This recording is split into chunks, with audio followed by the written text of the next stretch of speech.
HTC is a brand that most don't even associate with phones these days. They make the Vive. Anyway, for us phone freaks, we know the best and the worst of HTC. Here are the one-derived big boys and how they compare. Hey guys, my name is Ryan Thompson with Failtech, and this is the evolution of the HTC flagship. Just to preface, their naming schemes change so often it's actually kind of hard to keep track, so I've started with the One M7 and, well, you'll see what I decided to cover and in what order. Let's start with everyone's favourite classic, the One, also known as the M7. It changed the smartphone game in what was respectable for build quality and audio fidelity.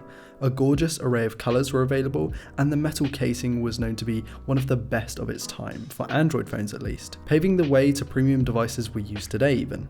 The 4.7-inch 1080p LCD3 display was gorgeous for the time and really doesn't look bad these days either. 2GB of RAM and a Snapdragon 600 were offered, along with 32 or 64GB of fixed internal storage, and a 2300 mAh non-replaceable battery was implemented. The weirdest bit about the M7 was the 4MP f2.0 ultra-pixel camera that essentially was known for its low light performance. The 2300 mAh non-removable battery was pretty small too, and this was before the time of fast charging. Up front was an awesome pair of boom sound speakers that made this phone really stand out, as most phones previous to this had a small rear-firing tinny unit.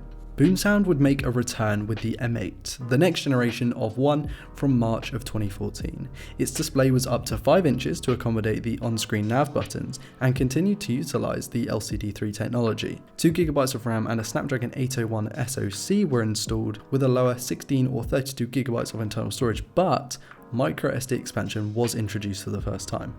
Its 2600 mAh battery was a nice little upgrade, and Quick Charge 2.0 was included on the flagship for the first time. HTC's weird 4MP camera was brought back here too, this time with a depth sensor, something that we see in a lot of 2018 smartphones, and the design of this phone got a little bit rounder, fuller, more ergonomic, and also more slippery.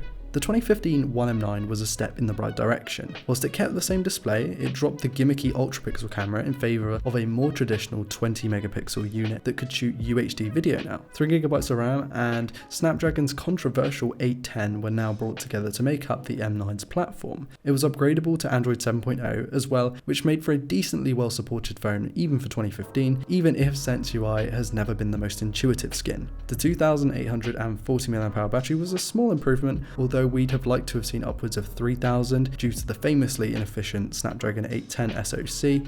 This would be the last HTC phone of the official One series, from what I can tell anyway, and that means that the famous design will be used for the last time, with its rounded corners, distinct stereo speakers, on-screen buttons, and slippery finish. This video is brought to you by Wondershare's PDF Element Express, the best all-encompassing PDF editor and annotator for macOS. Try it now with 50% off at the link in the video description. Enjoy the video. Next is an, in my opinion, often overlooked HTC device. It was a bit pricey on launch back in May of 2016, but the HTC 10 is a steal now for around £150 on eBay and Gumtree. It came with 4GB of RAM, 32 or 64GB of storage, with microSD expansion, a 12MP camera with UHD video recording and optical image stabilization, which can uniquely also be found on the front 5MP sensor. The 5.2-inch QHD Super LCD display looks great if a little bit small, and the phone finally had a fingerprint scanner positioned just below the display up front on those monster bezels. 3000 mAh of fixed battery was introduced, and the thing runs Android 8.0. The handset was now equipped with Type-C, along with a headphone jack, and the design that wasn't hugely welcomed, but I personally really liked it.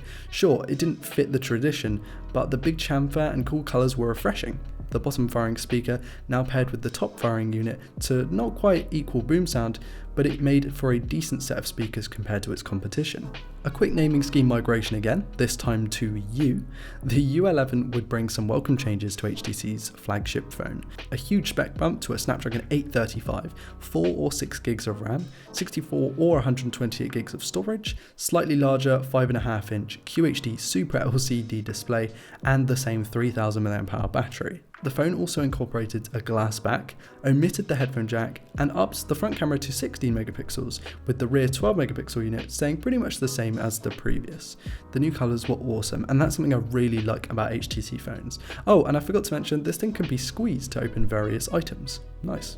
The U12 Plus, because seemingly there wasn't a 12, anyway, breathed new life into HTC devices, this time offering some new features like a tall 18:9 or 2:1 Quad HD Plus Super LCD display, 6 gigs of RAM, 64 gigs or 128 gigs of storage, dual cameras with UHD video recording capabilities, a 12 megapixel standard and a 16 megapixel 2x zoom setup. Then also dual front cameras for depth mapping and a nice bump to 3500 mAh in the battery department. This one also received Quick Charge 3.0. The U12 Plus is certainly leaps ahead of the One M7, but for the better, I'd actually love to hear your thoughts in the comments below about this. In conclusion, I really like HTC phones. I think they're very underappreciated. Pixel phones have really taken over with the HTC branding since they're half produced by HTC, or at least the smaller two and the first gen. It's not all bad though. The problem with HTC is they don't tend to offer standout quality, and notice I didn't say feature, they have plenty of those, like build quality, design, camera or screen, and for that reason alone and the high price point, it makes it hard to pick over something like Samsung's flagship on the Android side. Anyway, that's it from me guys, thank you all so much for watching and I really hope you enjoyed and learned something new from this video, or at least were entertained by it. Please do interact below with this video and check out my social media for more updates and behind the scenes. Special thanks to the extra support from patrons, you guys are great. I've been Ryan Thomas with Failtech, and I'll see you in the next video. Peace.